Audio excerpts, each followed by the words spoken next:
functional medicine approach is the GI tract. So we first of all need to talk about what are we talking about. So it's important that you understand the basic anatomy of how your gut works before you can actually do anything about it. So I like to call it north to south. You can kind of imagine what north is and what south is. So we're talking about that and what everything in between is. I jokingly say Play-Doh factory. These kids don't know what a Play-Doh factory probably is. The older people will probably understand what that means. We'll get there. Hyperpermeability. So things get through your body's membranes that should not, and why that's a problem. Understanding the gut axis, how the gut impacts your brain, how the gut impacts your skin, your joints, your nervous system, your hormones, your endocrine system. The gut really impacts pretty much every system of your body. And when that breaks down, what that looks like, common conditions that we treat, in our practice in functional medicine, daily practice of what you can do on a daily basis to optimize your GI tract, because it does impact so much of your body. And lastly, the functional medicine approach and kind of testing and what can we do to help you understand the digestive system and how to make it better. So north to south and everything in between. This is north, this is south. So what does that mean? That's the approach we have to take to getting your gut better. If you're not chewing your food right, you're not absorbing your food right. Just bottom line. So chewing is important. Making sure your palate rises and falls is important. So when you have braces in and palate expanders, your palate doesn't move right. When your palate doesn't move right, you don't produce as much saliva. If you don't produce as much saliva, you have less enzymes being released in your small intestine. Your body produces less hydrochloric acid. So making sure you're fully chewing or masticating your food is important. Who knows how many times you should chew your food before you swallow it? 20. 33. 30, yeah. 33 times. So, if you're eating dinner tonight or tomorrow, how many times do I each bite? Are you close? Are you 10? Are you 50? I don't know. So, chewing your food is important. So, if you eat food too quickly, put your fork down in between every single bite. That will force you to slow down your eating. Or if you're eating a sandwich, put it down, pick it up. Don't just hold it in your hand, because now you're just doing this. If you put it down, chew your food, swallow it, then pick it up again. So chewing is important. Everything else in between is what we're talking about next. So chew north. Actually, it starts with your smell. So when you smell food, your body starts to salivate, which is the beginning of digestion. Then you produce saliva. You have taste buds. You have taste buds in the tip of your tongue, on the sides, and in the back. Chewing, palate moving. I got taste buds twice. So this is kind of the anatomy of how all of this works. Your palate is in there, as well as your punching bag, which is really important for your autonomic nervous system. So one of the first signs of early brain degeneration is losing your sense of smell. Specifically to coffee, anise, and peppermint. So if you drink coffee in the morning and you can't smell it, you have brain degeneration.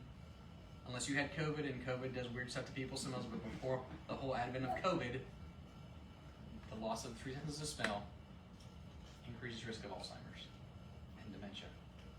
So smelling is very important. It's the first nerve that degenerates as you get older. It's one of the first nerves it goes through the cribriform plate right here near your forehead. So if you've lost your sense of smell as you've aged, your brain has degenerated. So as long as you can smell, your brain is doing pretty well. What's the next step? So the next step is as it leaves your mouth, it goes down your esophagus. As you're actually swallowing it, your stomach starts to release hydrochloric acid, or HCl. The younger you are, the more hydrochloric acid levels you have. As you get older, your parietal cells, which are cells in your stomach, start to produce less hydrochloric acid. At about 50 years of age, you have half as much hydrochloric acid as you had when you were a child. That's why kids can eat everything, because they put everything into their mouths. So God gave them lots of stomach acid because He knew that was going to happen. And as you get older, you get less and less and less, which is why old people get constipated a lot. They don't have as much hydrochloric acid levels. They take multiple medications, and they don't drink as much water. As you age, the receptor site in your brain that senses thirst degenerates, and you actually get less thirsty and you get less hungry as well. So those are things you get to be more intentional about eating and drinking as you get older. The small intestine, so it starts off with the duodenum, which is at the top, which is right below your stomach, then the jejunum and the ileum. That's where your body releases digestive enzymes. So you salivate. That turns on your hydrochloric acid pumps in your stomach. Once those are turned on, it signals your gallbladder to release bile, or your liver to release bile, which is stored in your gallbladder, so hopefully you have that still. And then it tells your pancreas to release pancreatic enzymes. So if you're not doing it right up here, it doesn't work down here. That's why chewing your food is important, because you need all those processes to happen in the right order in order for all this to work right. Because it's not what you eat, it's what you absorb. You could be eating the highest quality food, taking the best supplements, but if you don't absorb it, it's out the Play-Doh factory. So all these steps are important and should be followed in the right order. After that, your body, the food then goes into the large intestine, and that's really where your body absorbs water more than anything else, and electrolytes. So those are going to be your minerals. So it needs to follow all this stuff. So you can see the saliva down the esophagus, body produces stomach acid, bile's dumped in, pancreatic enzymes are chimed in, and then your body starts to absorb it. So when any of those systems don't work right, you're going to have all kinds of GI tract problems, because the food needs to get broken down in the right order, and when it doesn't, then it starts to irritate your GI tract. Well, as the larger pieces of food move through the GI tract, it creates extra friction, which can tear apart some of those membranes, which increases risk of hyperpermeability or leaky gut. So all these steps are important. If we can't fix the north end, the south end doesn't work right. Absolute south. So that's your rectum. That's where you store the stool. And then your anus, you actually have an internal and an external sphincters to keep the outside stuff out and the inside stuff in. So that's important too. And as you get older, these sphincters can get more elastic. So you can have problems as you get older. So keeping everything working properly is really important. The Play-Doh factory. Some younger people don't know what Play-Doh is, and people don't know what the Play-Doh factory is. We used to play with it all the time. You put in Play-Doh up here, you get a weird shape out the other end of it. That's what we are. You put in a red apple, you get a brown snake. How often should that happen? Play-Doh factory. Every time you have a meal, you should poop. And it's not weird for doctors or parents to talk about poop, it's weird for everybody else. So since I'm a doctor and a parent, I'm gonna talk about poop and not feel weird about it. So if you eat once a day, you poop once a day. You eat twice a day, you poop twice a day. Three times a day. Obviously, small little meals don't count, but that should be your norm. As food goes in, again, red apple, it makes the brown snake out the back end. Hello? So that's normal. How long should it be? The length of your forearm. If you line up all your Lincoln Logs, it should be this long every day. Not this wide, because that'd be weird, but this long. So if you're not eliminating the length of your forearm, you're not completely emptying your bowel. And that's important that you empty your bowel, because you can get retained stool, which can cause your colon to enlarge, and you can get something called megacolon, which then pushes on, if you're a female, pushes on your ovary, pushes on your bladder too. So some kids that have bladder problems of wetting the bed is because they're not pooping, because it's pushing forward on their bladder. So emptying your colon is important. What color should it be? Coffee without cream is the best way to describe the color. Certain colors of your stool that look different colors mean different things. If you have pancreatitis or a bad pancreas problem, it's actually white, which is weird. Gallbladder bile is yellow. So yellow and brown make kind of an orangey, gray, tan color. So hey doc, my poop is this color. Oh, that means this problem. So it needs to be coffee, not coffee. Coffee, not coffee with cream. Without food, except for corn and lettuce, we don't actually have the enzymes to break those things down. So we're all gonna see corn, we're all gonna see lettuce sometimes beets. But you should not normally see any food in your stool, because it should be completely digested. So if you are, you're either not chewing it up effectively, or it's getting rushed through the system too quickly. And poop should smell like poop, right? But sometimes poop smells worse than poop. And if poop consistently smells worse than poop, that's bad. So it should not be whenever, once a week. I've lived my whole life that way. Well, you've been constipated your whole life. My doctor says it's fine. It's not fine. As food goes in, food should go out. We are big Play-Doh factories. 5 to 10 times a day? No, that's bad on the opposite end. You can't absorb nutrients if everything's going through your system too quickly. It should take anywhere from 18 to 24 hours from it to get in this side and out that side. If you're close, that's fine. If you're not close, why? How can you track your transit time? Eat corn. When do I see corn? That's how you know how long it takes to get through the system. And for you to be absorbing nutrients properly, too long is a problem, and too quickly is also a problem. So transit time is important. Again, we talked about coffee with cream or multicolored is also bad. With food is bad. And when poop smells worse than poop, oftentimes it's parasites. Bacterial fungal overgrowth in the GI tract can also cause that as well. Because it is a living organism inside of you, and when it dies, it has its own dead body, or its own, as I call it, its own carcass, which smells like a rotten, dead carcass. That's why your poop smells worse than poop. So kids or if you have children or grandparents, if your grandkids' poop smells worse than poop consistently, they probably have parasites. And commonly when you have parasites, their behavior might change around the full moon. A couple days before, full moon, a couple days later. Because that's when parasites come out and lay eggs. They come out and party, as I like to call it. Especially with special needs kids, you'll notice their behaviors will be way worse. Autistic children, hyperactive kids will be worse certain time. Yeah, they're fine, and 1 week out of the month, they're just crazy. They're crazier than normal. They got parasites. That's why crime is also higher around the full moon. Because parasites can impact your frontal lobe, which is where your decision making is. So people make bad decisions when they have parasites because their frontal lobe doesn't work as properly as what it should. So I take care of many patients who work in prison guards. And you can tell when it's the parasite, you can tell when it's the full moon because all of the inmates are worse that week. All your inmates got parasites. If you treat their parasites, you could actually help to rehabilitate them more properly because it's really difficult to control yourself if you have parasites impacting your brain. Next, hyperpermeability. So what are your permeable membranes? Your gut, which is leaky gut, you've probably heard that before. Your lungs, leaky lung, and your brain.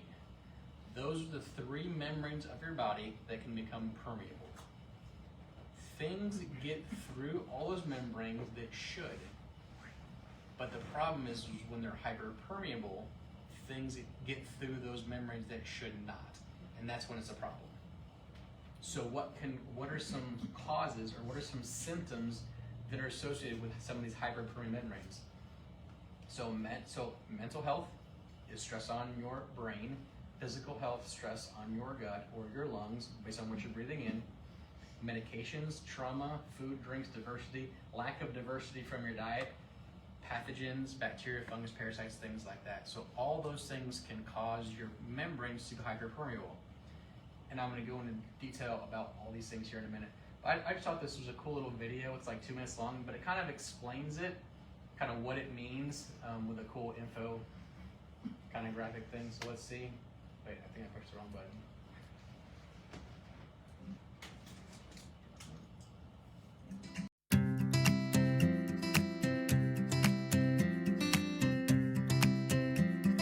Our intestines are lined with barrier cells, called epithelial cells, that transport nutrients from food into our bloodstream.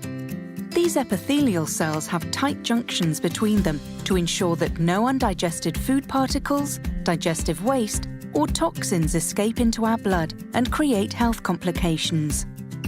Healthy epithelial cells are supported by a balanced microbiome of good and bad bacteria, which is supported by a nutrient-rich intestinal environment. Stress, poor diet, lack of exercise, and use of antibiotics can disrupt our microbiome and intestinal environment. These disruptions can lead to weak epithelial cells and loose epithelial junctions. Without tight junctions, undigested food particles, digestive waste, and toxins can leak out of our intestines and into our bloodstream, causing inflammatory immune responses, various digestive disorders, and changes to the normal function of the digestive tract. This is often called leaky gut. So what can you do about it? A nutrient-rich intestinal environment helps support a healthy microbiome, which helps support strong epithelial cells and tight epithelial junctions. Therefore, an effective way to help prevent leaky gut is to maintain a healthy, nutrient-rich intestinal environment. This can be achieved with whole food and plant-based nutritional intake, good eating habits, and lifestyle management techniques like stress reduction and exercise.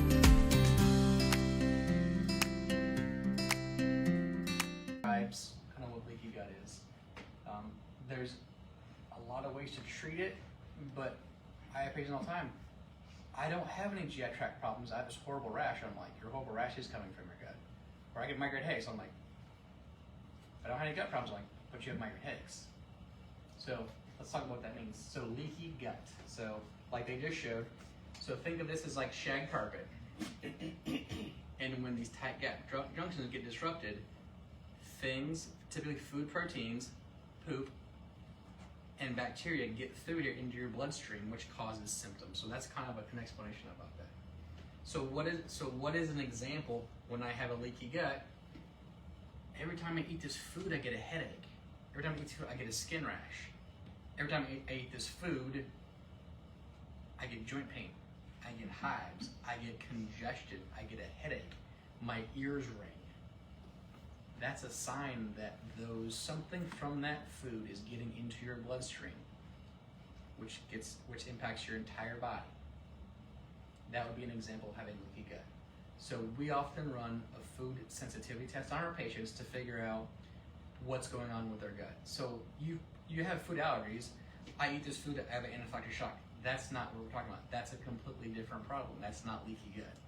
Leaky gut is, like I just described to you, I have these symptoms associated with food. Next, we have leaky brain. So this is what a normal MRI looks like. This is a specific kind of an MRI that shows inflammation in the brain. So this is what normal looks like. That's what your brain looks like when it's quote unquote on fire. Things get through the brain that should not. So what causes that? So I have patients, for example, that when I eat dairy, I get angry and depressed. When I eat gluten, I can't walk. My gait is altered. I can't balance.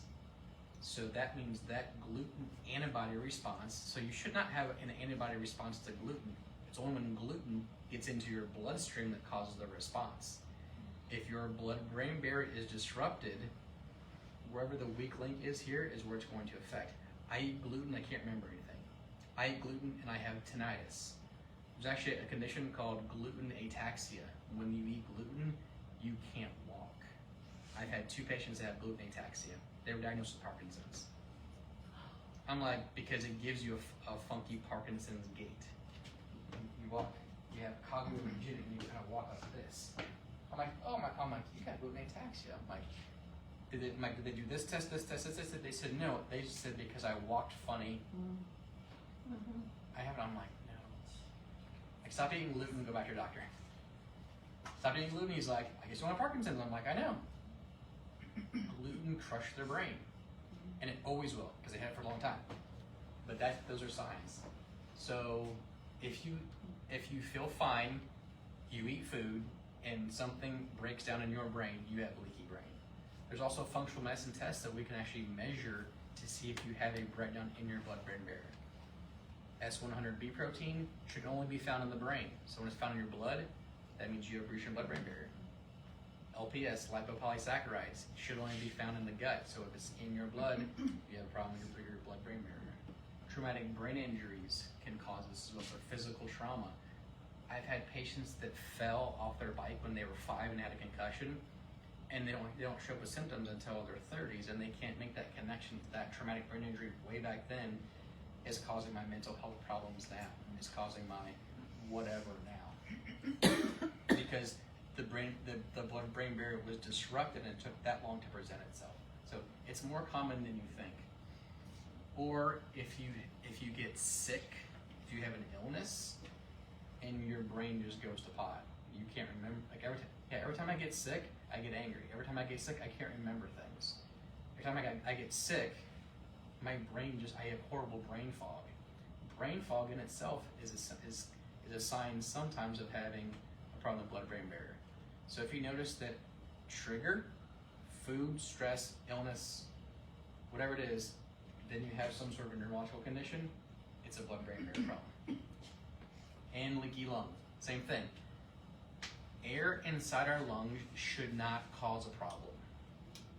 It's when it gets through our lungs into our bloodstream that it causes a problem. So in the gut you have tight gap junctions, you have shy carpet. In your lungs you have alveoli, which are flat round cells that absorb oxygen into your bloodstream, and the heart can pump that. So when those alveoli tear apart, you have a disrupted membrane. Now you're breathing in pollen, cigarette smoke, now you have an immune response to air. Now that's not always the case, especially around here, because our air quality is so wonderful in Cincinnati. So if you have a low pulse ox is the little thing doctors put on your finger, it should be close to 99 always. So if it's not, you could have a leaky lung. So sometimes long COVID, we've had lots of patients who they were fine, they got COVID, and it really beat up their lungs. Now they have low pulse ox after that, people have to go on oxygen. If you have a chronic cough, no matter where you go, sometimes in Cincinnati, because our air quality is not the best, I cough and have phlegm and stuff here.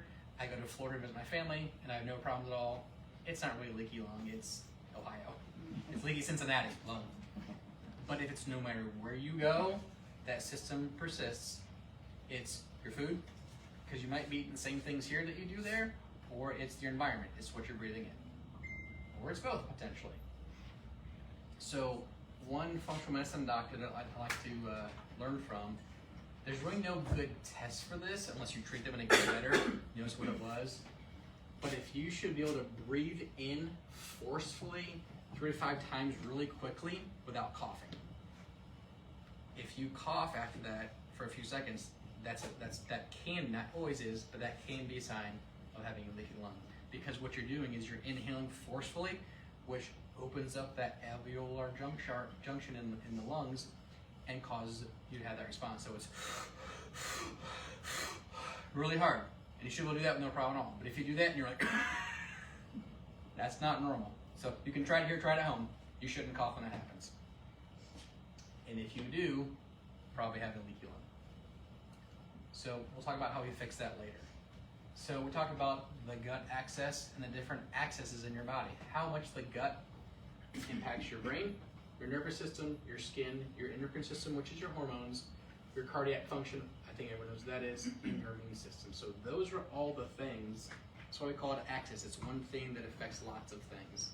So the gut, you may have heard people refer to the gut-brain reaction, which is also a brain-gut reaction. And some people even talk about the gut being the second brain. Because neurotransmitters, most of you probably heard those, that's your brain chemistry, is stored and made in the GI tract, but it's used in the brain. It goes up the vagus nerve. The vagus nerve is the largest bidirectional nerve that's in our body. Bidirectional means signals go up and signals go down. Most of the nervous system works as you have one nerve that goes out and you have one nerve that comes back. The vagus nerve is both. It goes up and back almost simultaneously, because you're always getting that feedback from your brain to your gut and from your gut to your brain. So this is the gut and the brain. So the vagus nerve, it's bidirectional. Neurotransmitters stored in the gut, used in the brain. So its gut permeability oftentimes can lead to gut to blood-brain barrier permeability. Talk about your gut as your second brain. Lipopolysaccharides. GI disorders oftentimes lead to mental health disorders. I couldn't find the research article that I read, and I won't get this exactly right, but you'll get the idea. They did research in a mental health hospital, and they found, I'm making up these numbers so I can't, it's not exact, but we'll just say 1,000 patients with schizophrenia. Of those 1,000 patients, 800 of them had IBS. A significant portion, greater than 70% of them, all had GI tract disorders. It was this mental health condition, this gut problem, this mental health condition, this gut problem, and they weren't responding to medications. Because you're trying to treat their brain, but you're not fixing their gut. Of course it's not gonna work. Because they're constantly assaulting themselves with probably food, horrible gut microbiome, which is impacting their brain health tremendously. If you fix their brain, maybe if you fix their gut, maybe their brain will be healed, or the meds will work. So they're doctors, not functional medicine doctors, but doctors, even conventional doctors, are learning more and more about how important the GI tract is to really every system of the body. Sometimes it's oh yeah, that's definitely good, you fix that and it's better, and sometimes it just improves your symptoms. But the home runs are, you give somebody a probiotic, I feel amazing, great. That's all it was. That doesn't happen very often, especially in our house, because we treat people who have had chronic gut conditions since they were children sometimes. I thought that was normal. Like, no, you've had a problem your whole life. What have you done your whole life? You've eaten the same foods, because that's what you like. So when you eat the same food over and over and over again, it slowly, blueberries, avocados, it can assault your system because it goes through your system more than anything else. So rotating through your diet, don't eat the same thing every single day, 3 days in a row. You want to have that diversity of food from a fiber standpoint, from a nutrient standpoint, from an everything standpoint. So it's really important that you rotate your food. LPS is lipopolysaccharides. This is a toxin that is in your GI tract. And when we measure that in your blood, that means you have a significant disruption of your gut, or of your gut membrane, which is like acid to your brain and acid to the rest of your membrane systems. So if we find LPS, that's bad. That's how people can get sepsis that way, and which impacts your whole body. You can actually die from that.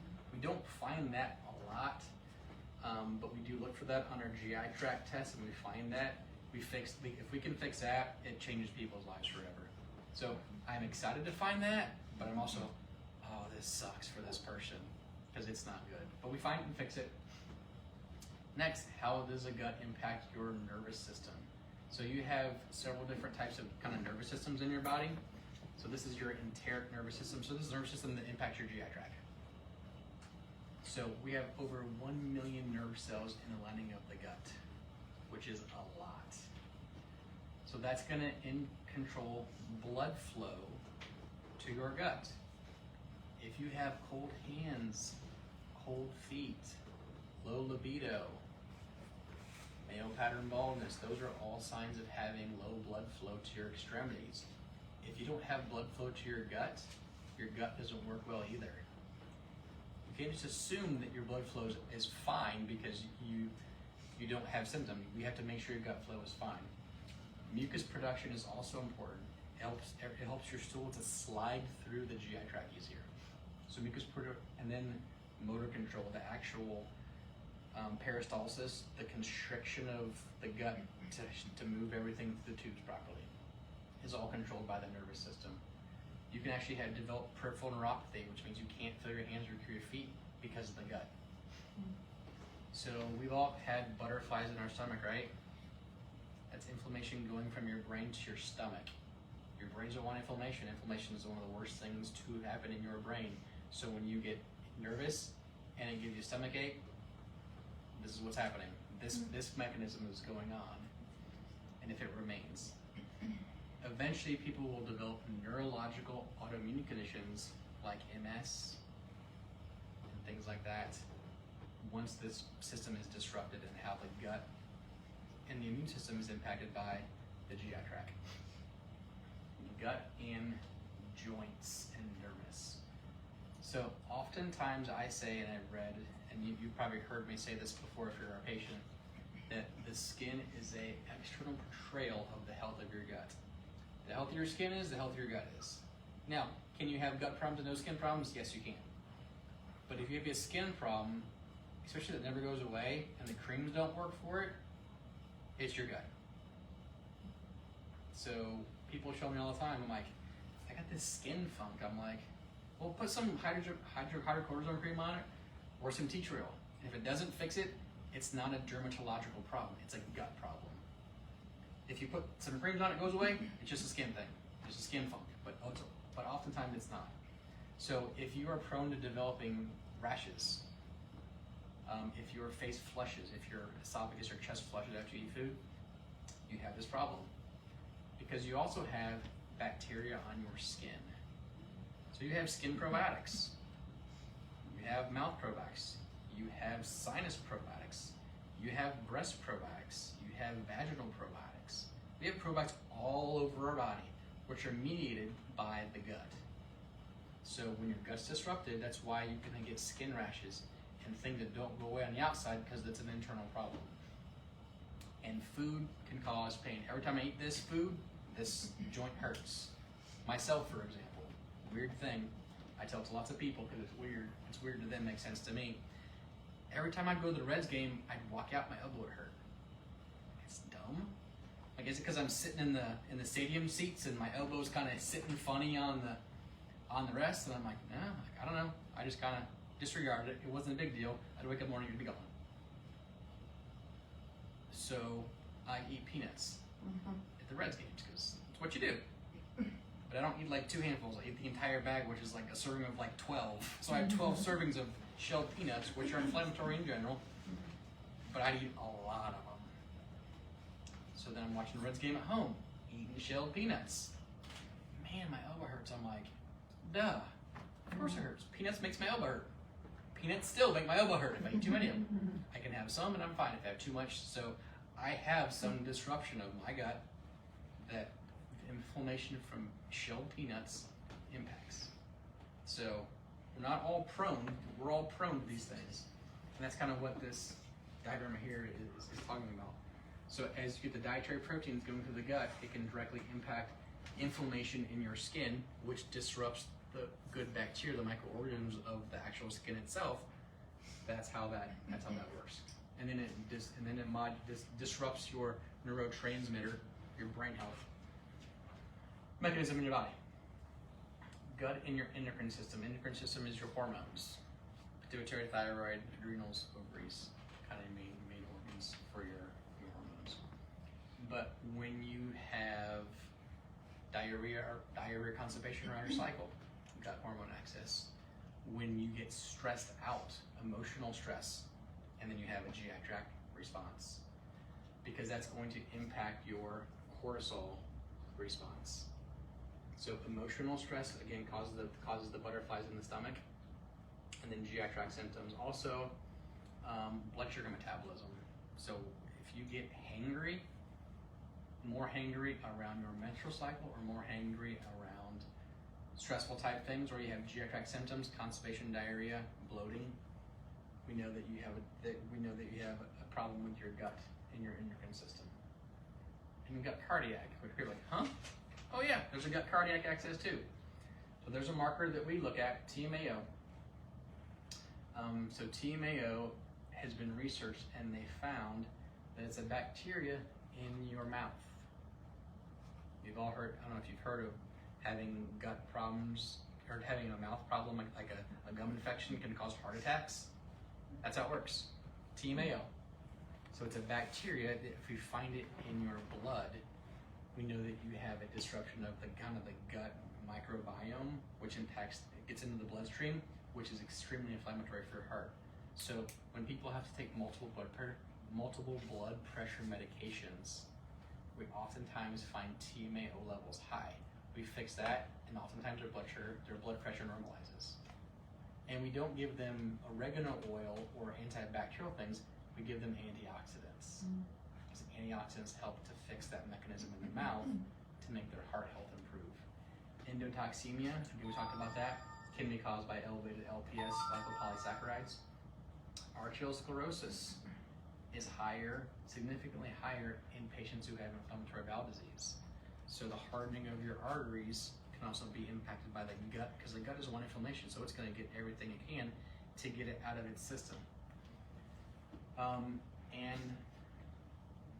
H. pylori, most common bacterial infection in the world.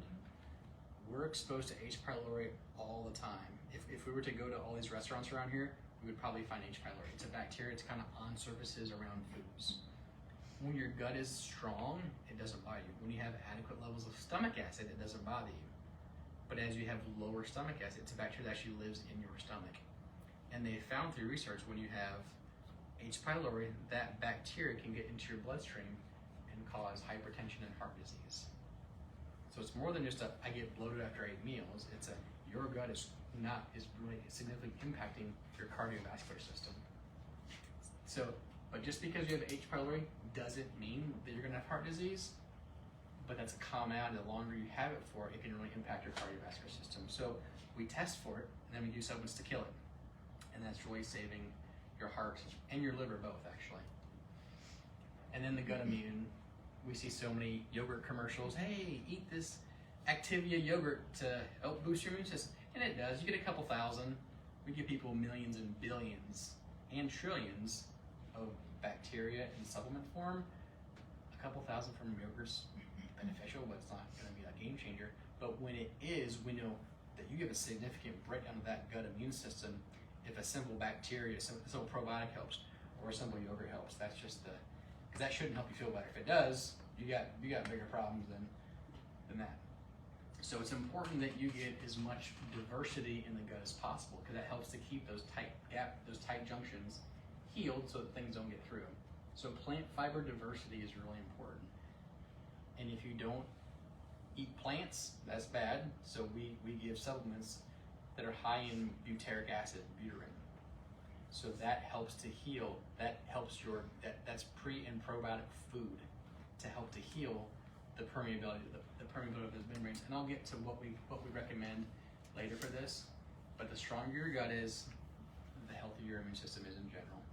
So when people are chronically ill, we know that they have a compromised immune system. We know they have gut problems. And a lot of times it's what triggers autoimmunity in the GI tract. So autoimmunity doesn't always start in the gut. So thinking that is, you just don't understand how the body works, but it's very common. It's a big role player. Your gut and autoimmunity is a big role player in that. So common conditions, maybe you've heard these things, maybe you have these things, but these are kind of some things that we need to think about. So stomach ulcers, gallbladder dysfunction, acid reflux, SIBO, colitis, Crohn's, celiac disease, IBS, constipation, diarrhea. So those are kind of common things that we treat in our office, probably daily. We treat these things in patients that have all kinds of these health problems. And a lot of times it's not so much a supplement thing as it's a lifestyle thing, because your gut's a lifelong process.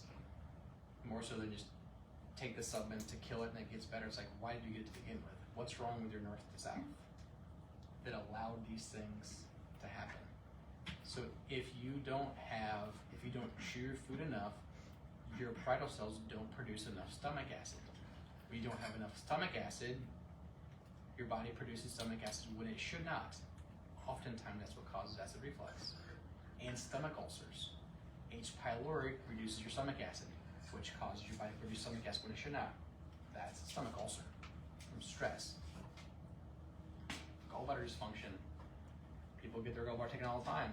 Sometimes you have to, but it's not just like an option. It used to be an optional surgery. Oh, we'll just take it out since we're there, like your pancreas. Hey, we're in there, we'll just take it out because you might have a problem with it later. I'm like, no, that's a bad idea. God didn't put extra organs in us because he didn't think we needed them. So what can you do on a daily basis to make sure that you don't develop some of those conditions? So again, we want to kind of think about from the top down, the north to south approach. So drinking the appropriate amount of water. So water is way more important than people realize. About half your body weight in ounces. Now it sounds weird, but you can actually drink too much water. Well, what does that do to you? It waters down, you excrete out too many electrolytes through your urine. So too much water is bad in a different way than not enough of water is bad. So about half your body weight in ounces, try to drink that throughout the day. And drinking room temperature water is actually better than drinking cold water, because your body actually has to heat up water to absorb it. Now if it's hot, I don't want room temperature water, I want cold water, obviously.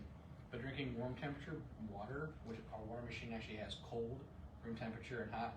Room temperature water is actually a preferred way to drink the water from an absorption standpoint. Fiber, either from food or through a supplement. Food's always better than a supplement, just because it's more realistic to what your body needs. So if you don't like it, eat it anyways. You know, there's something called a microbiome mashup. So you go to the grocery store and you buy as much organic food as you can, chop it up into little pieces, and throw it in a Vitamix. And then put it in an ice cube tray. And eat your probiotic, prebiotic every single day in an ice cube. Put it in some natural gelatin. Just get it in your body. We have powdered greens. A whole bunch of green stuff put in a powder. We have fruits that are powdered too. Fiber is so important for your brain function, for your endocrine system function, for your cardiac system function. So all those things that gut impacted this way, the cardiac system, the skin, everything else can impact the gut that way. Putting toxic things on your skin, from lotions and cosmetics and perfumes and suntan lotion, impacts the gut flora too. It's not just gut to skin, it's skin to gut. It's a two-way street. So all these things are important. Diversity, eat as much plant fiber as you possibly can. Not eating the same thing every day is also important. Trying to eat as much of an anti-inflammatory diet as possible. So generically we call that paleo. We try to give every single patient a specific diet plan to follow based on their health needs. So certain diets are geared towards certain health conditions, but generically we should all eat a paleo diet. What is paleo? Meat, vegetables, and fruit. Duh. You should eat meat, vegetables, and fruit. So that's what we should try to strive for. Really limiting your processed foods, shopping from the perimeter of the grocery store. You may have heard of that before.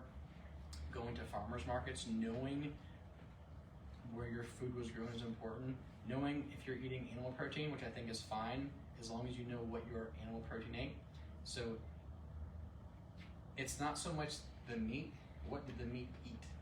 Because whatever the meat ate, that's how healthy the meat is. So I always joke with my wife too, I want to be like a pseudo farmer. I don't really want to have a real farm, but I want to have like a couple animals. So we'll have 2 cows. We have Filet and we have Daisy. Filet stays out in the field when we talk to him. Daisy, we love Daisy. We're gonna have Daisy forever. But Filet, when he gets old enough, he's in our bellies. So when Filet eats grass is anti-inflammatory. If Filet ate corn and had antibiotics in it, like they do with the stockyards, which is so inhumane, that meat is now inflammatory. It causes disease. My Filet prevents diseases in my gut. So what did your meat eat? Do eggs increase your cholesterol? Yes. Do eggs decrease your cholesterol? Yes. What did the chicken eat? What was it fed? If your chicken is fed an anti-inflammatory diet, what's an anti-inflammatory diet? Chicken eat bugs and grass and stuff like that out in the field. That egg is now anti-inflammatory. Chicken ate corn, chicken eggs are inflammatory. So when you see these things, don't eat eggs because they're bad for you. I'm like, no. What did the chicken eat? What's in the eggs? It's a good representation of that. And then proper elimination is also important. So this is kind of even the top down, north to south theory. You need to get poop out of your body. More important than you think, just from a comfort standpoint. So what are some tests that allopathic doctors do that's like your typical GI tract doctor? They do a colonoscopy. Not fun, but sometimes it's necessary. Endoscopy, so going this way and going this way. It only looks at your anatomy. You can have perfect anatomy, but horrible function. A lot of GI tract doctors don't do a stool test. It's like, you're a gut doctor. Why would you not do a stool test first? Because they don't make any money doing a stool test. They only make money when they run procedures on you. I think that's part of it. I don't think they're trained. Anybody been to a GI tract doctor? Do they ever do a physical exam on you? Probably never. Don't even touch you. They should at least touch your abdomen, I would think. They should Yeah. listen to your bowel to make sure you have bowel sounds. They should look in your mouth to make sure your palate rises and falls. They should make sure your uvula moves, because if this doesn't work right, you're gonna have problems here. They're not taught that. They're not taught that. You do procedures to bill insurance to make lots of money. Now, do you need procedures done? Absolutely. You need colonoscopies to see what's going on. That's the best way to do that. A stool test won't show you that. We all got polyps. They're almost never a problem. It's important to do that physical exam. Stool testing, lab stool testing is not super sensitive. We find so many more things than they find. They're based on sick people's norms. Sick people's norms aren't very good. We have sensitive norms to make sure you're optimally healthy. Food allergy testing, skin prick test, you know you have it. I eat this food and I get my tongue swells, I get a severe rash. That's an allergy. Those aren't super sensitive, and they have a limited physical exam. Either they learned it and just don't do it, or they didn't learn it. I don't know. I didn't go to medical school. I didn't learn it in chiropractic either. We learned it through the Functional Medicine Institute and things like that actually teaches us how to be functional medicine doctors. Physical exam is so important. I actually touch my patients to make sure their body's okay. We examine all of them. Even if they don't have to complain there, they can solve a problem there without a complaint. So what do? We do food sensitivity testing. We do PCR testing, which is a very sensitive test. We do blood work. We look for autoimmunity in the gut, and we have a much more comprehensive physical exam than what most, not only medical doctors, but GI tract doctors do. So what, again, kind of the hierarchy on where do you start and where do you finish? You gotta make sure your north to south works right. Gotta make sure you're chewing your food, drinking your water, getting your fiber, moving your body. Movement helps everything go through the system, through gravity is important. Optimizing your absorption, it's not what you eat, it's what you absorb. If we identify pathogens, we kill them. If we don't, then we don't. So we need to know if you have any permeability, and if we do, we need to heal it. We need to identify what's permeable. If one membrane is permeable, the likelihood of multiple membranes being permeable is more likely. If you got leaky gut, you might have some leaky gut and some leaky brain too.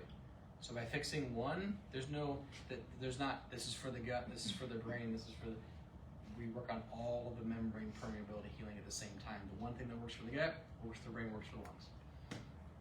And it's important that you maintain as much of a diversity of the supplement, of the food as you can. So what do we give people, what do we recommend? Probably the number one gut supplement is not probiotics like people think. It's actually butyric acid. That's what heals the hyperpermeable membranes of the body more than anything else is butyric acid. Glutamine, most typically that's given in the form of a powder because you can take grams of it. Research says at least 3.5 grams daily, and no more than 7. There's very little statistical evidence of anything greater than 7 works any better. So taking 20 isn't 20 times better. 7 works as well as anything else. Vitamin D3 is really important for your gut health as well, and bone broth. You can buy it or make it. So those are probably your top 5 membrane permeable nutrients. Next, north to south, digestive enzymes, HCl, and bile salts. If you're lacking those, you're not breaking down nutrients, so you're not absorbing your nutrients. It's not what you eat, it's what you absorb. So we run tests to figure out, do you need bile salts? Do you need enzymes? Do you need HCl? If you have acid reflux, you probably are actually low in hydrochloric acid. Unless you have a hiatal hernia, there's other things that can cause that as well, obviously. If you have pathogens in the gut that need to be killed, this is what we use: oregano oil, garlic, black walnut, berberine, Pluto silver, Paul-Yargo. There's lots and lots of things. What's soothing to the GI tract? So if your gut's on fire, IBS, Crohn's, colitis, we use DGL, is licorice extract. Probiotics, NAC, N-acetyl slippery elm, marshmallow, chamomile. Those are all kind of soothing things. So if your belly's on fire, you want to put the fire out. Aloe vera is really helpful to kind of put in that. You got to burn on your skin, use aloe vera. You got to burn the inside, use aloe vera as well. Antioxidants are really important. So we all have antioxidant reserves in the body, but that's going to help out with the hyperpermeable membrane as well. Glutathione is probably the strongest antioxidant, although there's resveratrol, turmeric, and ALA is alpha lipoic acid. So those are the big hitters from an antioxidant standpoint, which helps work on the permeable membranes as well. Those don't kill things; they just kind of help to heal your body. And then water and electrolytes. You can get electrolytes. You can get in powders, pills, drink water, mineral water. So those are all easy ways to get that. So, what do you do next? So, lots of questions you guys might have. So, what can you do to really help to optimize your GI tract? So, you can either have a consultation with us, either in person or via telemedicine or Zoom. You can just schedule an exam, but what you can do now is make sure you're drinking as much water as you possibly can. Make sure you have as much diversity of fiber as you can, and eat as much of a paleo diet as you can. How much organic food should I eat? How much you can afford. Sometimes it's like $15 for these blueberries, and guess what? We're not buying the $15 blueberries. But sometimes it's like, this is like 10 cents more for the organic one than not. Why would you not do that? Sometimes it is. So buy as much organic food as you possibly can, because that's going to impact the gut flora. So our food is so hybridized and GMO and has Roundup on it too, and weed killers and pesticides and stuff like that too. So when you can spray chemicals on plants and it doesn't kill them, that's bad. Why? Because we eat those plants and it disrupts our gut flora and causes leaky gut. Roundup causes leaky gut. We know that scientific fact, but guess what is on all of our food that's GMO? Roundup. That's why Monsanto doesn't exist anymore. Bayer bought Monsanto, so now Bayer is the evil empire because they own that now. And that's all I got. So, anybody have any questions? I'm going back to the slide before where you showed a different protocol supplementation. Do you typically do a combination of certain things? Yeah, we don't do all those. That's right. kind of a generic list. We individualize it to what you need. Oh, okay. I mean, like for certain things, like I had Crohn's, and so you know to give me X, Y, and Z. Okay. But I think I'm still dealing with maybe leaky gut or something like that. So the glutathione, nebulizing it. Yep. Yeah, so an easy way to get glutathione in your system if you have leaky lung is actually put it in a nebulizer. So you actually breathe it in and get it right where it needs to go. Works great for long COVID. And there's a specific kind, and you can't just put any sort of liposomal glutathione in a nebulizer. You have to get a specific kind. So yeah, so we have different protocols for different people's problems. You said liposome and a nebulizer? Glutathione. Okay, I thought you said glutathione, but then the second time. Yeah, I but heard sometimes something. people will just squirt liposomal glutathione in nebulizer. I'm like, don't do that. That's bad. You gotta get a specific kind, in a specific form, in a specific nebulizer. So, yeah, question? What is the normal glutathione level for a person? Everybody's different based on your age and based on your sex. So, I don't know. It's all based on reference ranges. Most people are deficient in it though, which means A, you've used it up, or B, you're not making it enough. So there's a genetic mutation called MTHFR. Most likely everyone in this room has it, and it's not as horrible and scary as we used to think it is, but one of the end products of methylation is the creation of glutathione. So if you've never methylated well, you've never actually ever made adequate levels of glutathione, so you've always been low. So what's the answer? Do we give you glutathione, or do we support methylation? We do both. But the long-term solution is support methylation. God bless you, because you'll eventually catch up. But initially we give people both. More is better, which is kind of generically. Is that the methyl B? That's the methyl B. Okay. That has, Because I ended up testing, I had like too much, but I do have the MTHFR. yeah.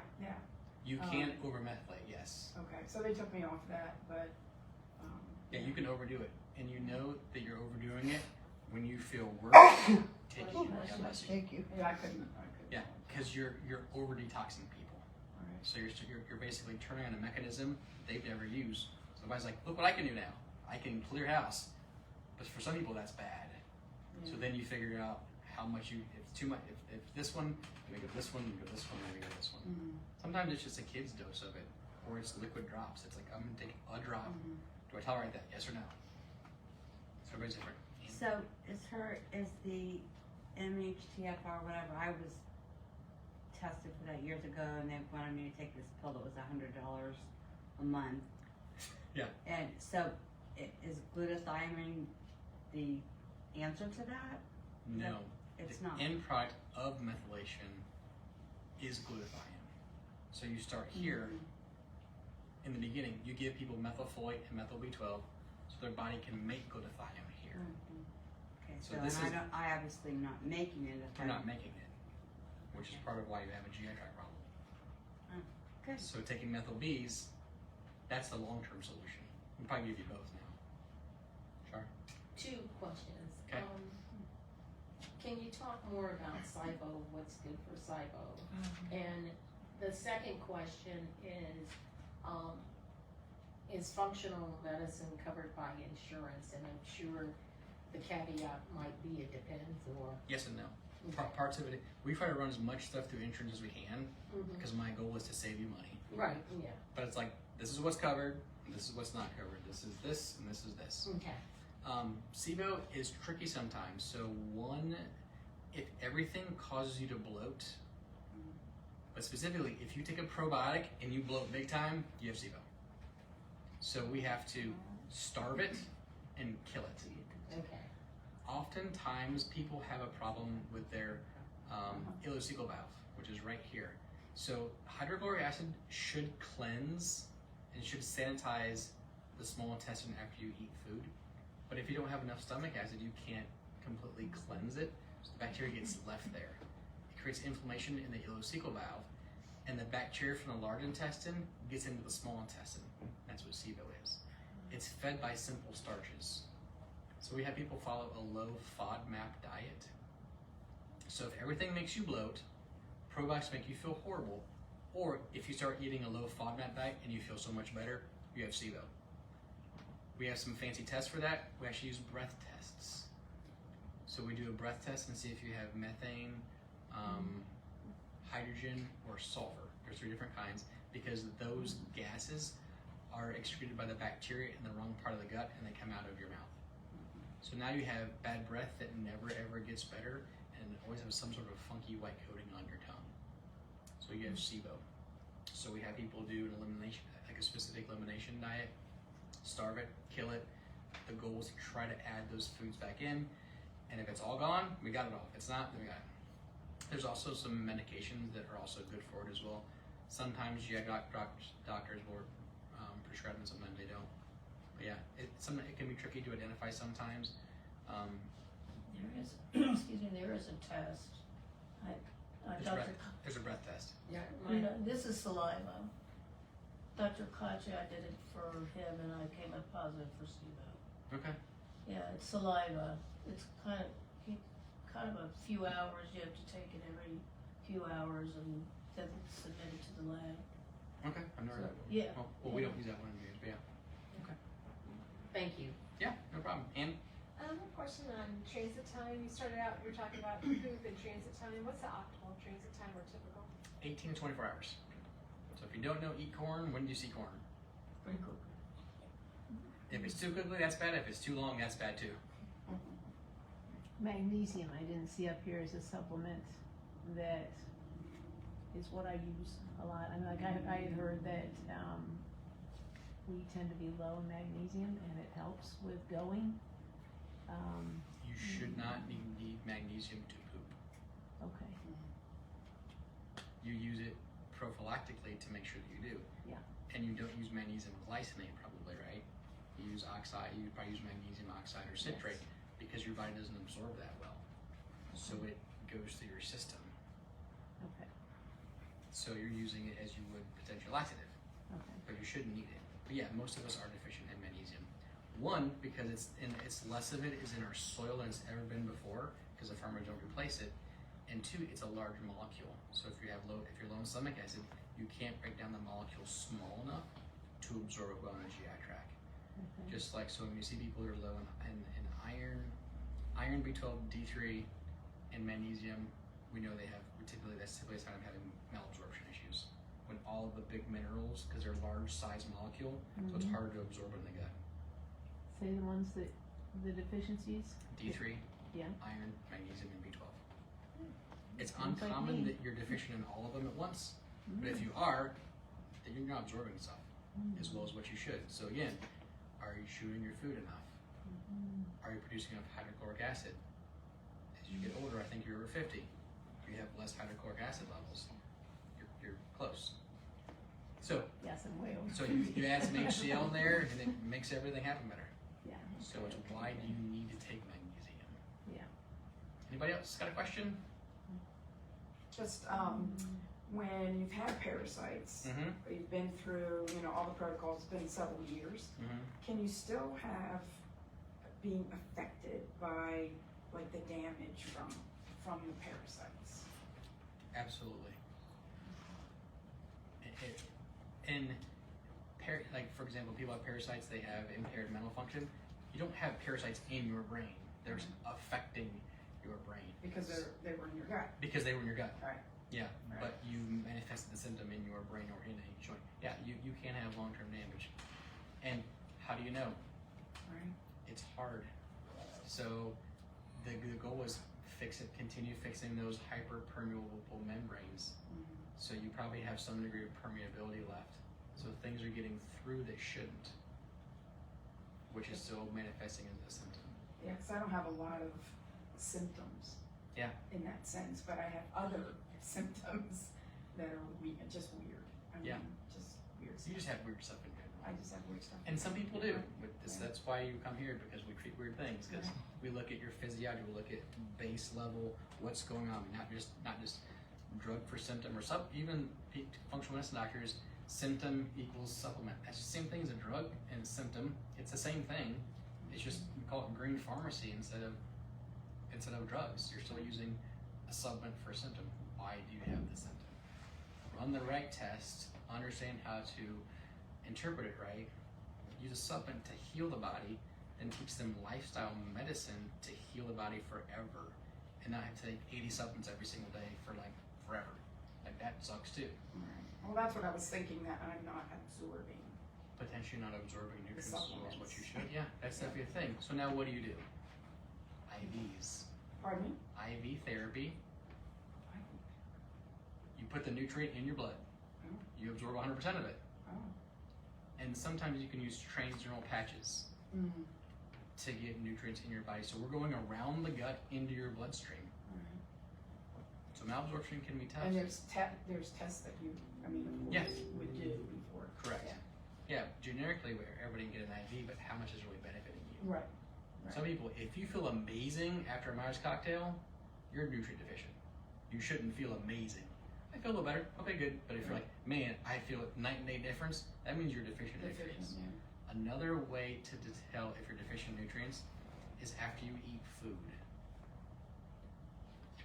I'm hungry, I am full. Mm-hmm. If you go into I'm hungry, I eat food and I feel amazing, you are coming into that meal nutrient deficient or low blood sugar. Because after you eat, you should just feel full.